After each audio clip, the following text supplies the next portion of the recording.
Kisah ni berlaku pada tahun 2013. Ketika tu saya mendapat tawaran di sebuah kolej untuk kursus safety lepasan diploma. Sebab dah bosan duduk rumah, saya terima saja tawaran tersebut. Lagipun kursus ni jangka pendek, 6 bulan sahaja. Selepas membuat pendaftaran, kami ditempatkan di asrama bangunan lama yang dah usang. Memandangkan kursus ni pendek, maka tidak terdapat banyak bilik kosong disediakan oleh pihak berwajib. Jadi saya tinggal di dom bersama junior-junior sijil dan diploma di tingkat 1. Keanehan pertama yang saya lihat, tak ramai student yang ada pada petang Jumaat tu. Ada beberapa teman sibuk mengemas untuk pulang ke rumah. Tiba-tiba muncul warden asrama dari muka pintu. "Awak nak tidur sini malam ni? Atau mahu pulang seperti yang lain-lain?" Pertanyaan warden tu buat saya bertambah pelik.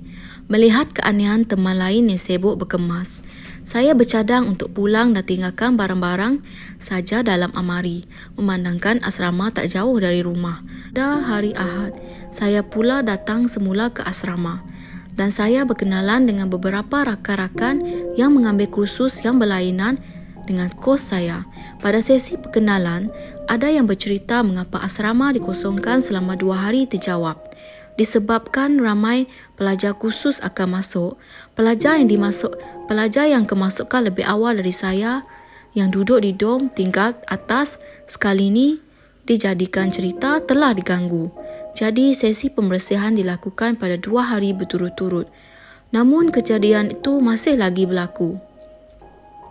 Selepas 2 minggu, semasa saya pulang dari kolej, saya dan rakan-rakan perempuan melihat ramai rakan-rakan lelaki dari asrama sebelah sibuk mengemas untuk berpindah.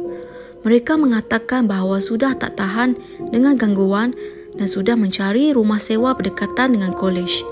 Mereka telah diganggu dengan teruk ketika minggu pertama lagi. Pada malam pertama, mereka tidur di dom. Salah seorang mengadu diganggu. Katanya tiba-tiba bergoncang kuat. Ada yang mendengar suara perempuan dan ada juga yang melihat rambut panjang terjurai dari atas katil dan juga bercerita melihat kanak-kanak seperti toyol. Pulang ke asrama, kami dimaklumkan pelajar-pelajar diploma dan sijil akan cuti SEM. Jadi tinggallah kami dalam 8 orang. Maka dengan otomatiknya dom tingkat atas kosong. Keseraman pun bermula. Suatu malam, bahang panas dalam dom terasa kuat dan tiba-tiba bekalan elektrik terputus. Saya dah mula panik lalu terjaga. Melihat kawan di sebelah masih terlena, saya memusin ke arahnya. Keadaan malam tu sangat menakutkan. Macam-macam bunyi saya dengar, seolah-olah ada yang sedang bermain dalam gelap. Entah macam mana, kepala saya makin berat-berat. Rasa ada yang tekan banyak kali. Mulut dah terkumat kamit membaca ayat-ayat suci. Saya mula membebel dalam hati. Dia ni main kepala lah pula. Saya memejam mata rapat-rapat. Takut sangat kalau ternampak benda tu depan mata. Selang beberapa minit, dengan kepala yang berdenyut-denyut, saya membuka mata perlahan-lahan. Gelapnya.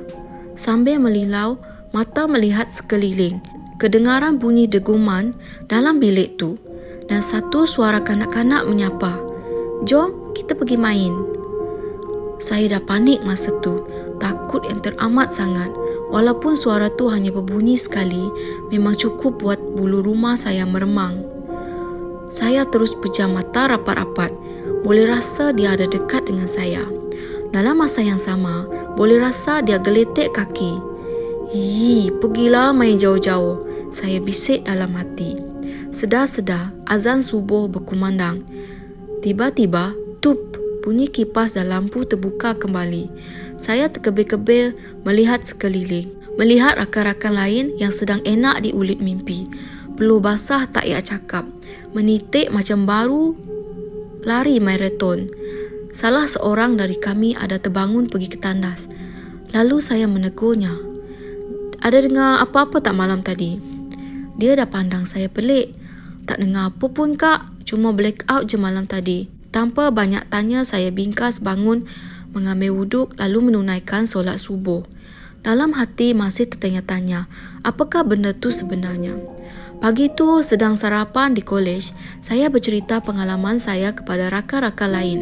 Salah seorang dari kami mengatakan, memang ada kanak-kanak kecil yang berlega di dom kami. Dia pernah nampak ketika lewat malam.